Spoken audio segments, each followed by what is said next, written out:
Or is it going to be a pick for making sure that Rich has the most comfort he can possibly get? As we can see him on our screen right now, once again, the Syndra will be banned away and the Aurelia also going to be denied.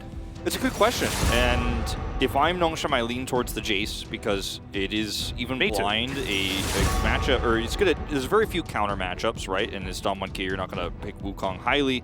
And Diana can be picked later, but Diana will be banned actually by Nongshim themselves. Wow, interesting. Really valuing this champion extremely highly, even after she was nerfed slightly on this patch. We'll see if the Jace is let through. I don't think so. Yeah, I think that Jace probably should be banned here. If it is, you could still go to the Rise. Lee Sin, also a go-to pick here potentially. It's not really what Peanut is liking to play right now, but one that obviously he has a ton of experience on and is very strong at. They'll ban the Renekton, so Dom 1Kia could take whatever is not chosen, but I would have preferred the Jace here. Me too, but the Lee Sin, I think that like this is more Nongshim valuing the Lee Sin for Peanut, because we know that Peanut, fantastic at Lee Sin, going to be a very different playstyle, but also... Deny pick. Yeah, I think it's mainly a denial. Canyon has been extraordinarily good at this champion, and now, Damwon, it's their turn to be able to pick away the Jace. They will also be able to, you know, find a potential jungler to answer that of the Lee Sin, unless they want to keep their options open. I wouldn't mind, you know, Jace Ziggs, Jace Leona, something like that. I mean, the synergy between the Jace and the Ziggs is so extremely high, but this time they're left with the possibility of playing the LeBlanc here. Now, this also does put your solo lanes face up and does deny a lot of your opportunities to counterpick that second solo lane later on. So even though I think the Showmaker LeBlanc is very exciting and I'd love to watch it here, and it will be banned away if they don't get it in this first phase, the Ziggs is the safer option here. I think it needs to be picked, right? I think the LeBlanc needs to be picked away because then Damwon Kia get to go into the next round of bans with the LeBlanc in their back pocket, and they can ban away things like the Lissandra that can give her a little bit of trouble. It also makes the Rise pick a little bit weaker here. You know, you don't worry about that one as much, so it's kind of a soft ban on that in a lot of senses, because that was another pick that, you know, could have gone through alternatively here for Nongshim, but now you have kind of picked it away in a sense. And the last pick here likely to go to something like Avaris, or if they want to go a scaling route for AD carry, it's also an opportunity. But you could, this is not what I expected. I was going to say you could go something like Leona and just kind of wait and see, but it's going to pick the Kennen directly. So we're going to have that same matchup very likely in the top lane.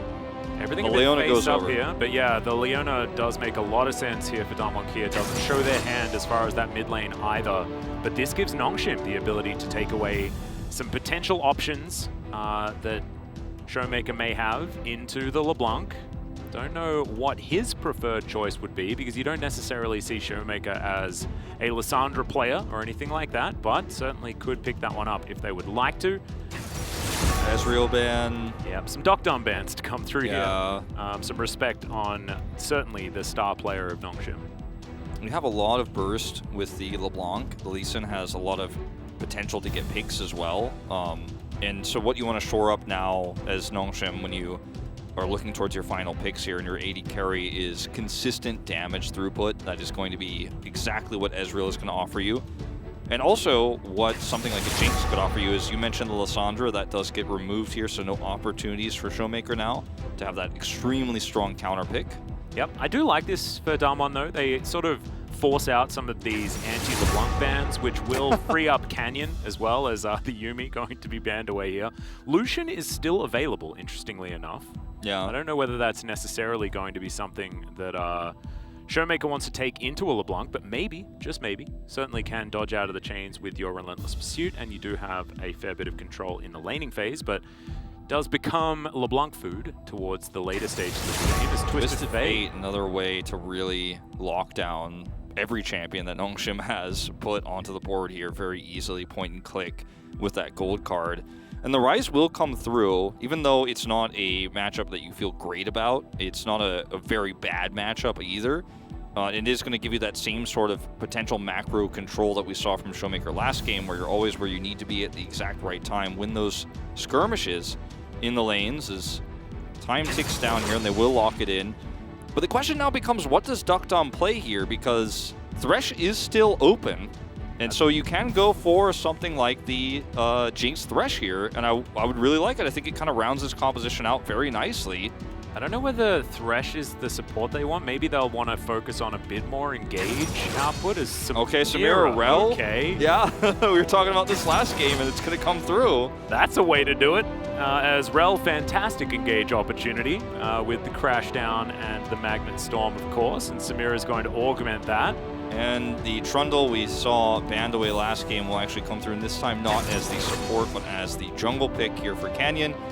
So they have a lot of ways to set up for the poke and consistent damage they have. I really do prefer Damwon Kia's draft for the same reasons I did the last game. But if you look at Nongshim's comp, there's a lot of burst, there's a lot of pick potential. There's so many ways to pick off solo champions if they are caught out of position.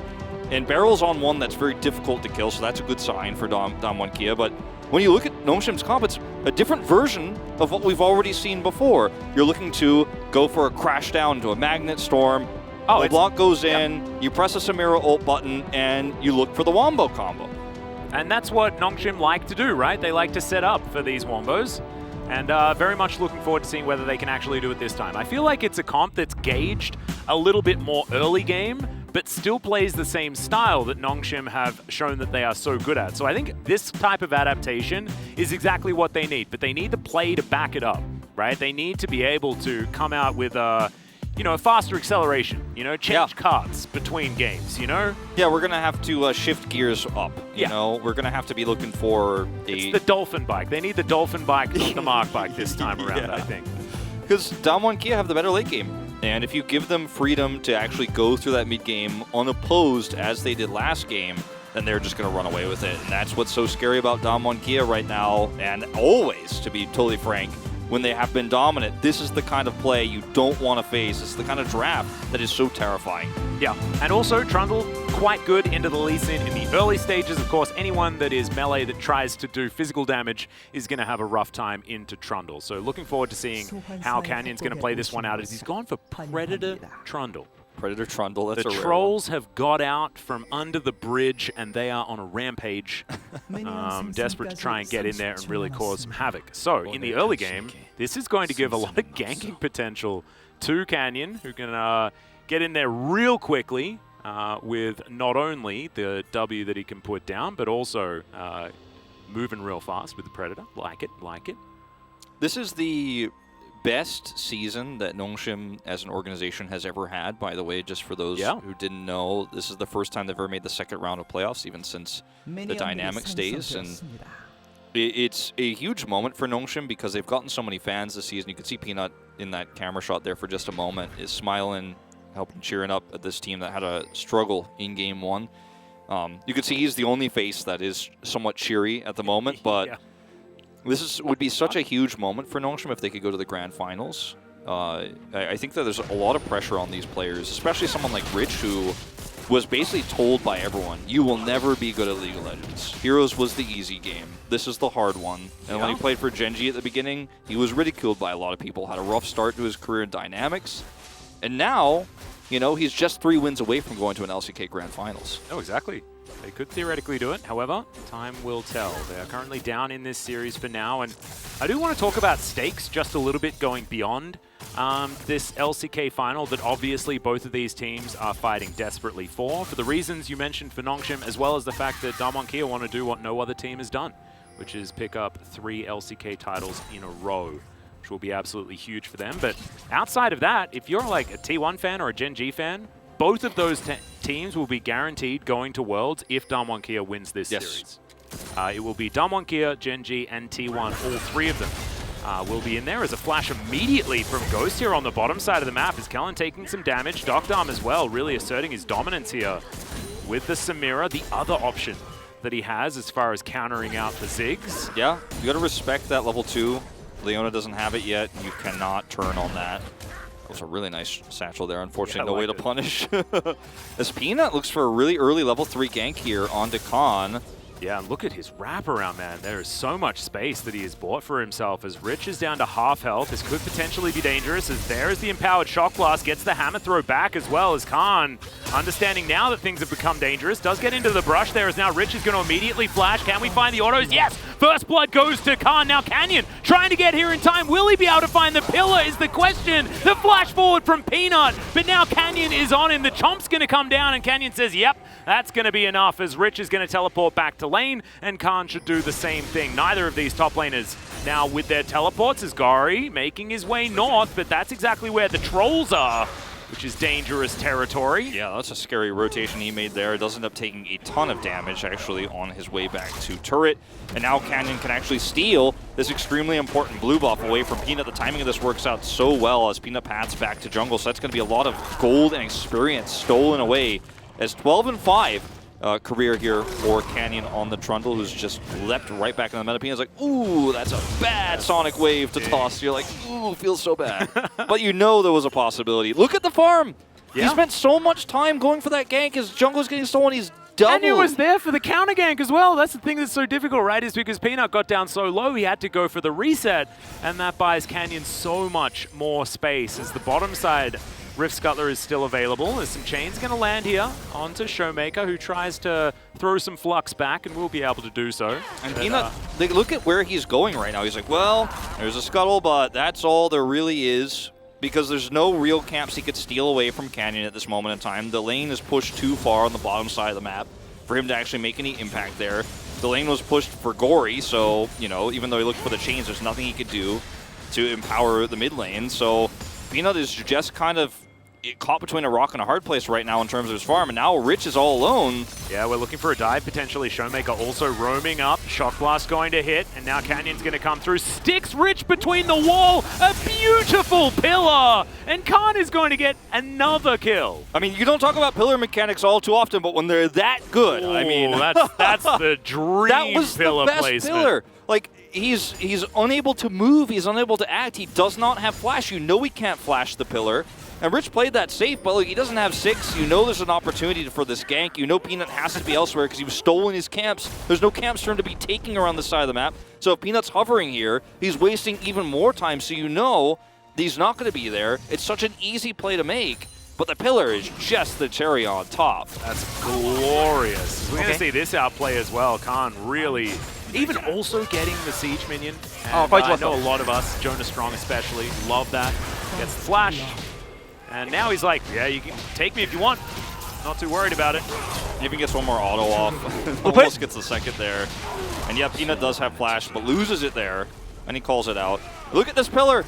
Oh, you were just out of luck, my dude. Yeah, it's just not what you want. Also, Pillar of Filth being in use there. Love it. Very, very happy about that one. Not Frozen Domain either. It is the old one that I did get reminded of recently on Twitter, but have once again forgotten, which is quite sad. But it is Pillar of Filth that really does stick in the majority of people's minds. Jason Trundle, another pairing you don't really think about all too much, but it is very great when you have, you know, a lead as the Jace. The Trundle becomes so oppressive when you are stomping that lane. You also is so great. That stat is weird though, right? Because it is a bit of a deep grab. Yeah, so it's also taking from two extremely strong champions. Yeah. It's like from the second half of the summer split where Trundle decided to debut at like ridiculous power level, as well as the Jace being so strong. So I don't know whether it's a synergy stat, but it's definitely these two champions are good stat. I like it when Jace is having a... Okay, hold that thought. Canyon's here. No flash, remember, as he does have the ultimate, but he doesn't have his life. So you need to have your life in order to get yourself some kills. So that's another one. On to Rich. Can't afford to be up that far. Yeah, he can't afford to be up that far. Flashless still. And, you know, Canyon's going to have level 6, doesn't even need to use it, of course, in this scenario, because it just takes so much damage. Rich's ultimate is very, you know, great at escaping against one target, but not against two. And like I was going to say right before we went into that exchange, is Jace is great when he's winning with Trundle. Trundle helps him win so much more. And guess what? He's winning 1,300 gold the lead in the top matchup right now. And this is where things get unplayable for the Kennen, who is just now about to get his flashback online. Let's look at Showmaker. Like, he's taking a trip to the top side of the map. They have so much control right now. And as Rich, you hit 6, so you feel fairly safe into the Jace, but you're not alone. No, you might be safe into the Jace, but you're not safe into the Jace plus his troll buddy. Exactly. Coming from the river. As Peanut's going to start off this Rift Herald under full vision and knowledge of Damwon Kia, as now Gori moving on forward here, looking for Beryl, but Beryl has the Eclipse. He's going to be fine. Ghost doesn't have teleport and is on the bottom side of the map. So it looks like Damwon Kia are just happy to give this one up. Remember what Ziggs can do to turrets? Yeah, they can. Yeah, real difficult. They can look to maybe try to steal here, but it's just too risky. I say that. I mean, Canyon might as well move in to try and go for something. They're at least not going to give it over for free. At least they are in the area. Yeah. But it should be 2 plates going over to Ghost here as Beryl makes his way back down towards bottom lane. And I don't mind this decision from Damwon, right? Like, you concede the fact that you don't have as much control on that top side to make sure that the Ziggs can be as happy as possible. Plus, I mean, there's no reason to give a team fight to Nongshim where they can suddenly get back into the game, especially a Samira comp like this where those types of scrappy fights are where she does best, and if you give her that early lead, she's going to be so happy to push that power into the mid game. Whereas you just go, okay, well, you are just going to leave my Ziggs down there. One of my strongest late game tools is just going to get that gold guaranteed. I don't have to take the risk.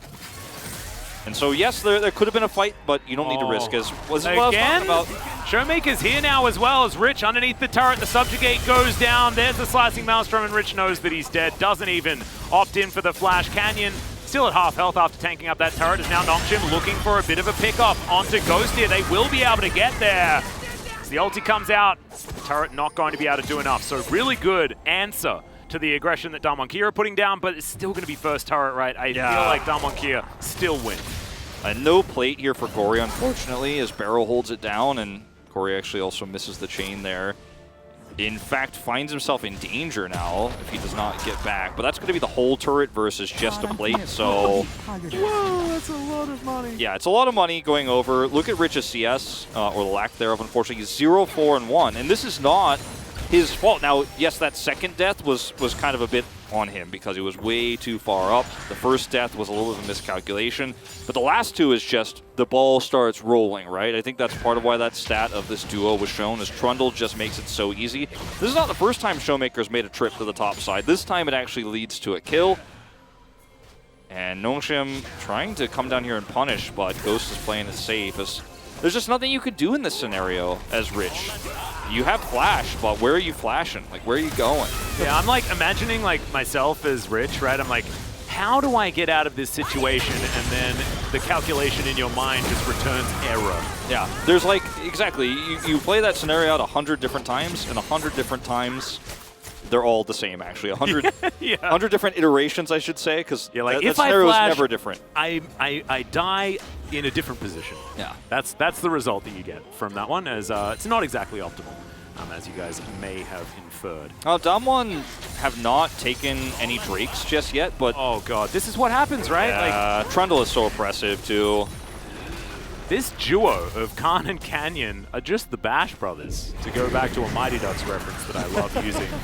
As Shelly going to pop her noggin into the bottom side outer turret. That's going to be some extra money over to Docdarm, but as you can see, there are a couple of plates missing from that bottom outer as well. And I was going to state also, like, ideally, you'd probably want to use that Rift Herald to try and get Rich somewhat back into the game, but there was just no way that they could get a minion wave towards that turret. It's never going to happen. I think the better idea is to get one of your Duckdom or your Gories fed. Okay, Gory's passive is now being popped. He has teleport, but looks like Damwon Kia are going to be happily giving up this first Cloud Soul. This is where you can't Cloud fight. Drake, sorry. Yeah, this is where you can't fight as Damwon, because if you do fight the Samira right when she hits her power spike, oh, welcome back to the lane, Gory. It's half of your health gone. If you do fight as Samira in this scenario, against the Samira in this scenario, and she ends up getting a double kill around the Drake over just a solo Cloud, when you're very happy to let this game go on as long as possible with the composition that Damwon Kia has and the map control they have, because it's not giving up this Drake doesn't mean, oh, well, we're giving Nongshim a way back into this game. That's not what this Drake means. It's kind of a consolation prize for Nongshim at this point, because they wanted that fight, and they're not going to get it.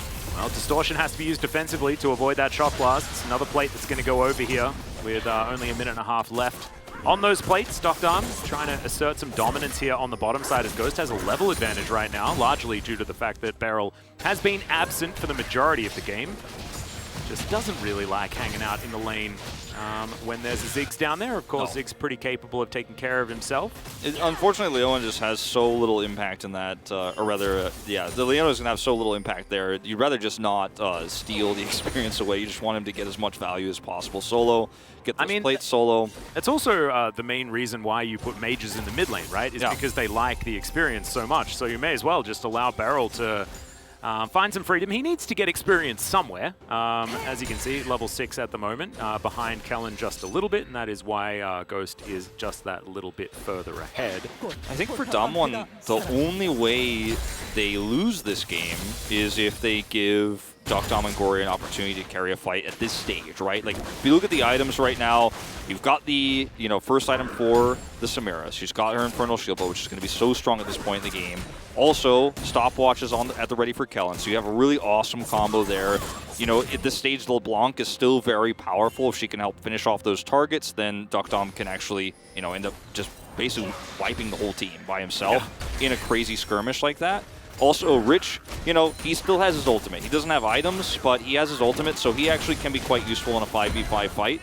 So as Damwon, as long as you don't mess this up, if you just avoid fighting for a little bit longer, you just become more powerful. And they're not just sitting back and doing nothing, they're just avoiding fights while also getting turret plates and getting turrets down and taking more control over the map. They just don't want to ever be in a 5v5 right now because the risk is too high. I'm not saying they would always lose the 5v5 fight, but if Nongshim wins one, they're suddenly back in the game. So you can just avoid that condition for them. Yeah.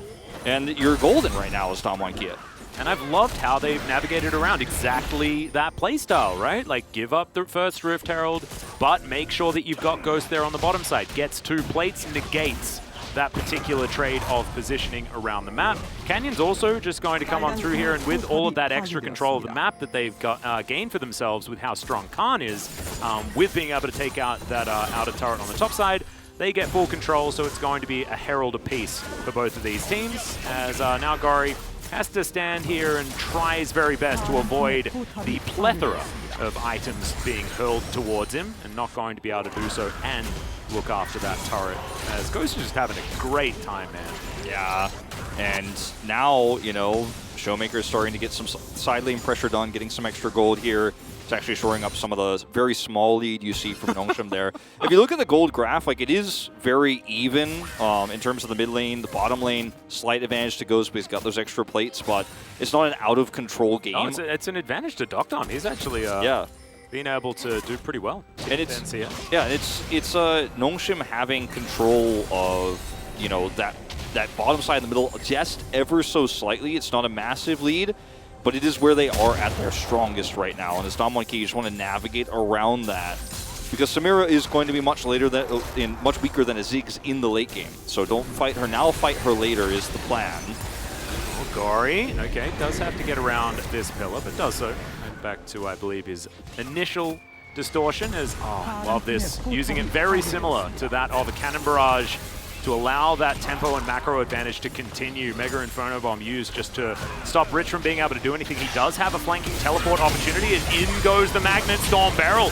not in position here, as they are just going to be able to eliminate Khan and get the shutdown goal. Beryl, beautiful Solar Flare to avoid Rich, as the disengage will ensue, but still a win for Nongshim, and I like that. Click their fingers and start an engagement, and that is how you're able to neutralize. Really nicely done as Showmaker teleports towards that top side to catch the next wave. Yeah, this is the potential you have with this style of composition. You can get those picks, and then you can start to get some of the map control away with it. Unfortunately, they're not going to be able to punish Showmaker, but they will be able to take a 2-Drake lead here. Damwon don't want to take this fight for the same reasons we mentioned before, but also you're down 1 Jace at the moment. So Showmaker does hard push top instead of trying to group up for a skirmish here. But this is the kind of play where you see, okay, there's an extension here, there's an opportunity, and then Kellen just makes the call, I'm going in, collapse on him, blow him up, and they get the stun, the crash down there, it's perfectly done. Attract Repel connects, and that's a dead Jace. Slight overextension there from Damwon, and suddenly Nongshim, a little bit more power on the map. Yeah, it definitely was Khan being a little bit overexcited with where he was situated on the map. So certainly a great capitalization there, especially from Kellen. Steps into that brush, and then immediately he's like, it's storming time.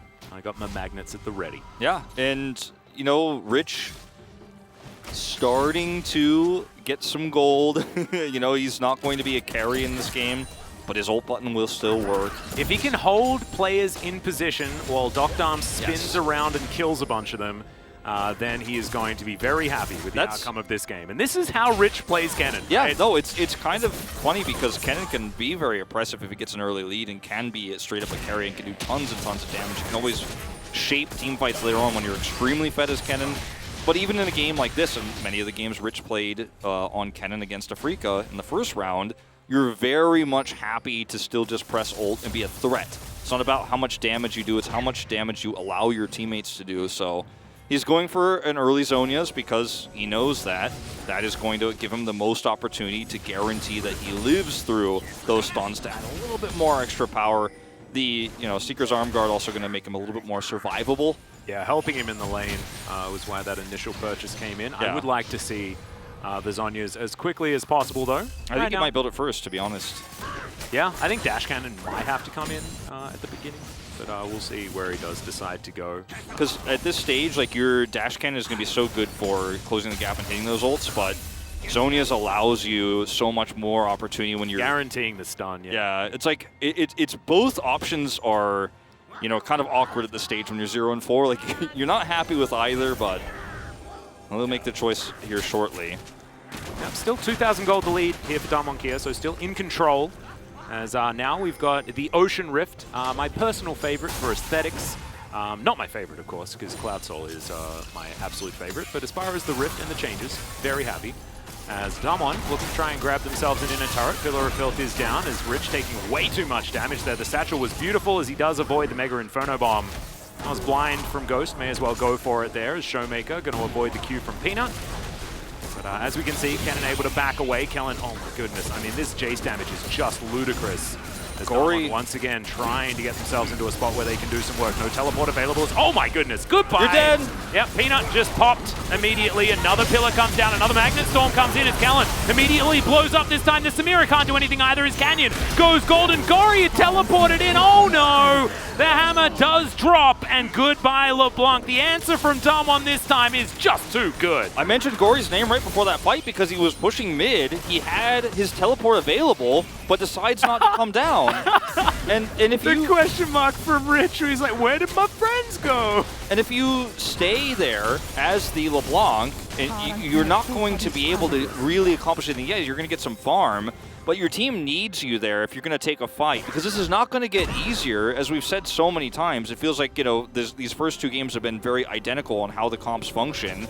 And you need to be there to offer that extra damage when the Magnet Storm happens, because the fact that he's not means that this is just, there's nothing coming from this exchange here. Like, he's still pushing, and Peanut dies, and then you're like, well, I'm under a pillar here. Kellen goes in 2v4, and he teleports, but everybody's dead before he gets here. You got to be here way faster than this, and it's not easy to teleport in because you teleport on top of that turret, you die, actually. They kill you instead of Peanut, or both, but you've got to be with your team. The hammer interruption saved Canyon's life and killed Gory at the same time. Oh god, that was too good. And if Gory doesn't come, it's also better, like, at the end. So he comes at the worst possible moment. And yeah, you mentioned the hammer interrupt there is really nice.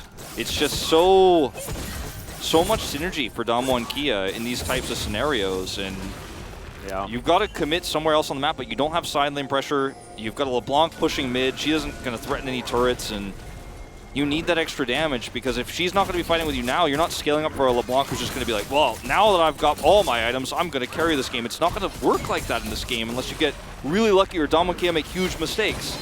Ooh, good blade well to avoid the shock blast there. Of course, Samira with some inbuilt anti-poke. We quite like that, but Showmaker going to walk into this brush. Spotted out there by Rich as this Ocean Soul point available for Nongshim. They are in position, but so is Damwon this time around. Subjugate always going to be there to augment Canyon's health pool. Can he actually get in and try and stop this one? He walks on forward, but he's not going to be able to deny the Soul point as Rich now gets through with a massive slicing Maelstrom, but the Mega Inferno Bomb is also there. Peanut tries to dive forward, the immediate interruption on the S rank, and it's full denial once again. Gory now the one left without any friends. And Nongshim in this game aren't stealing any team fights. No, not stealing any team fights away, and they're definitely not going to be stealing this Baron that Damwon Kia is going to get handed to on a golden platter after that last it's exchange. a golden one? Yeah, Oh no, that's worse than a silver one. Yeah. It's like a little bit more valuable, but you don't really want to eat off of it. It's very awkward, but Damwon Kia are going to get it. It's not a practical one, but it's a nice one. Yeah. It's not as shiny, but it's a little bit gaudy, in fact. But no, it is actually a silver platter in this case. When you watch this engage for Nongshim, you can see how this team composition really could work, right? Magnet Storm, Slicing Maelstrom, the duck down presses are, but they're so far behind that they can't live long enough to set this up. And the instant interrupt, as you pointed out, onto the Samira ult, the Inferno trigger there, means that he just doesn't even have an opportunity to wipe anybody. If they could live longer, if they could do the damage faster because they had better items, because they weren't this far behind, this team fight looks beautiful. And you understand why Nongshim drafted this, but they lost so much control again in the second game that they can't make it work. Doctor could possibly be in trouble. Does have Kellen here. What? Okay, all right, Damwon, you just chill out a little bit here. As Doctor, doesn't even get within a screen of his opposition, but they put him on 100 health. Yeah, no, you're not getting anywhere near this inner turret. Now they're looking to try and break the base here on the top side of the map. Impatient, Damwon Kia, but of course they've got a satchel charge that doesn't care about your backdoor bonus. They also, they might be able to get 3 inhibitors off this. If they get any kills, the bottom inhibitor turret is already down. Yeah. And they've got Showmaker pushing in this mid lane. It's really easy. That minion wave right here. Yeah, it's really easy to just rotate right over after you get the first 2. If you can get any picks here, it's so tragic, honestly, for Nongshim at this point. And the poke is just devastating. Yeah. Damwon Kia, if they land a shock blast, that's someone on half health. It doesn't matter who it is. As well as if Ghost is able to get these bouncing bombs in position. And then, if anyone tries to dive in on top, they've got the pillar, they've got the satchel charge. And they have so much work. Oh God, Gory! Yeah, no. No more distortions, please. It's too scary. Rich can't flank, he can't get behind this team. There's no place for him to teleport to. Yeah, I feel that like one ward is the only place. We've witnessed Damwon Kia hit critical mass in this game, right now sitting at just under a 10,000 gold lead. The inner turret wasn't taken, but the inhibitor top lane is. They go now for a reset. Serpent's Fang already done for Khan. And he's got a Hex Drinker as well, not wanting to be blown up by either Rich or Gory, and I can absolutely respect that. Yeah, he did get blown up that one time, so he's very happy to try to shore up that resistance. Kellen very far away here. He'll be able to get back, but he's not going to be able to engage like he would have maybe wanted to flank over and do for that follow-up Slicing Maelstrom. Look at where Gory is.